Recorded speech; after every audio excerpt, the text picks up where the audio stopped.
Welcome one and all, this is the Peace Dealer, and in this video we're going to talk about Lilith in the 8th house.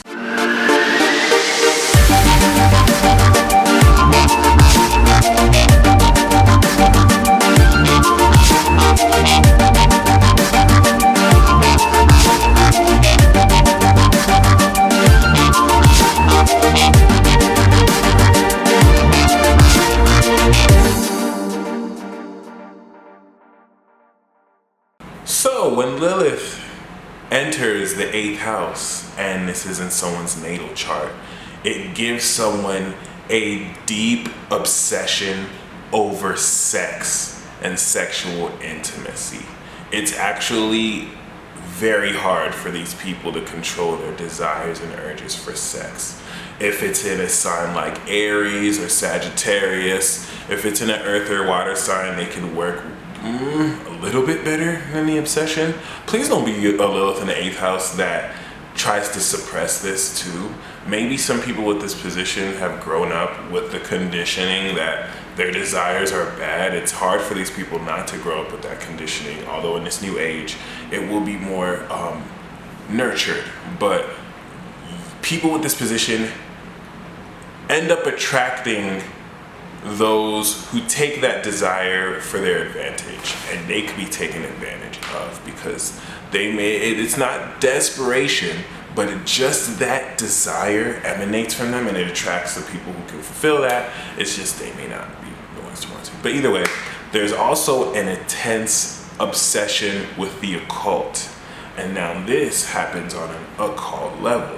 The person with that obsession with the occult may not even know what the occult is. They may not even know that they have an obsession for the occult, but they're always going to be questioning things. They're always going to be aware that there's a deeper level to what's actually happening, and it's going to always gnaw at them.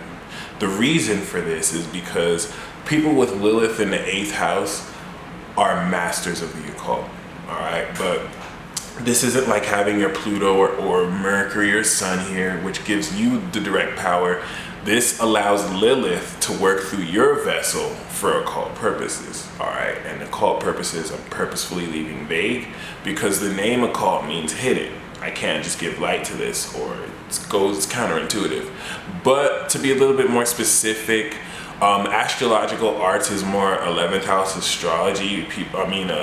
Aquarius, people want to say astrology is the occult. No, it's in the sky. You can see it. But we're talking about things in this life that cannot be explained logically. The psychic and magical / psychomagical influences that are harnessed by one's desire and will to bend the rules of reality, to use alchemy. It is areas in this people's lives that they'll be able to influence through deep emotion when they get really angry or when they get really sad. This is why I say a lot of people may not be aware that they do this. Most they'll be aware is when it happens and they're like, oh wow. If you have this position, you need to start asking yourself how you were feeling and what you were doing when these happened, because more often than not, you attribute metaphysical, occult, and paranormal activity to something outside of you when it was a projection of what was within you, all right? People with Lilith in the 8th house can attract influences in their life that seek to control them. They're very complex individuals, and they're very rare individuals to come across in this lifetime.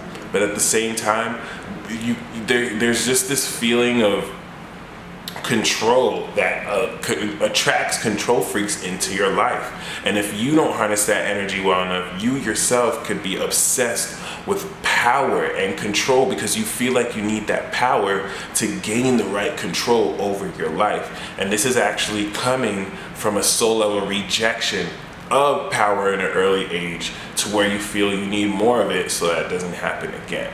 People with Lilith in the 8th house, though, make amazing intimate partners.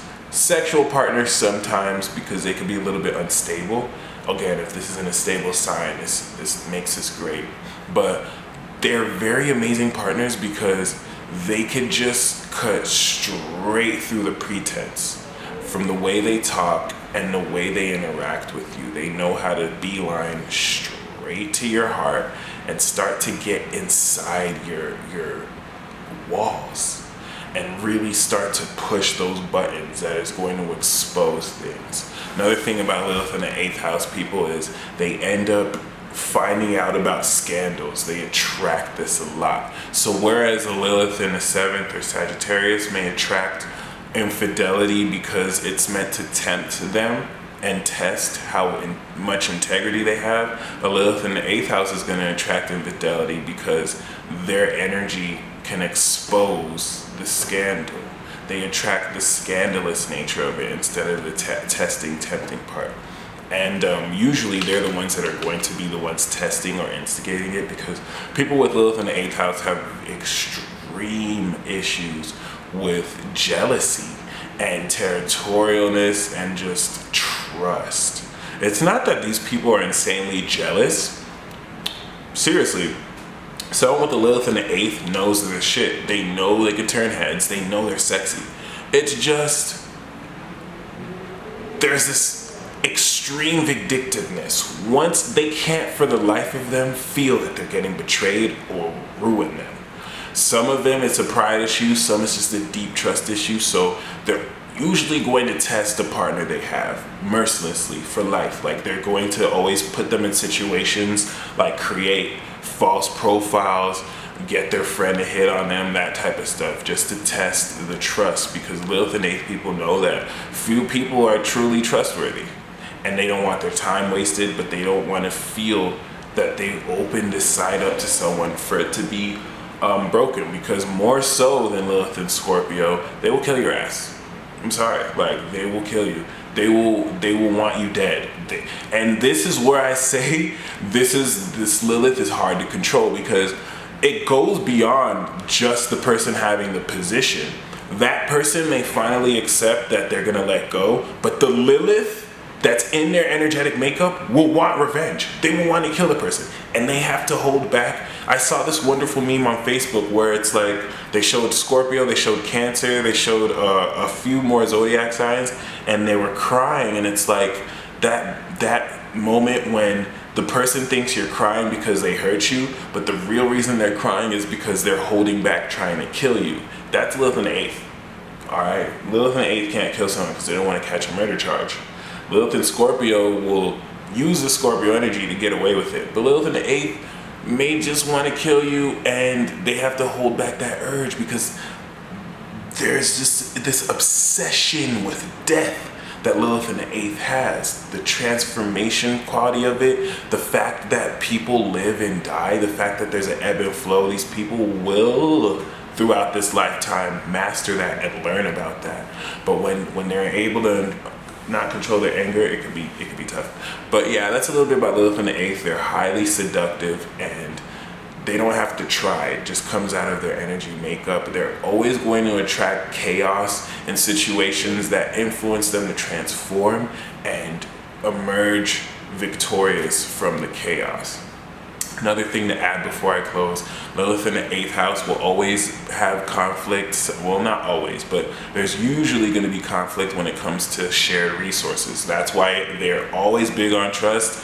It can be easy for Lilith in the 2nd or 8th house to have friends who steal their stuff, or you're going to be the one tested on how well you can manage other people's resources. Because someone that does not master their Lilith in the 8th, they're going to have access to so much other people's stuff. Someone's gold watch, someone's will, which really doesn't make sense. But you know what I mean? Like, they will be tempted on whether they steal it or not. They will get the trust if they show themselves as trustworthy. Until the next video, y'all.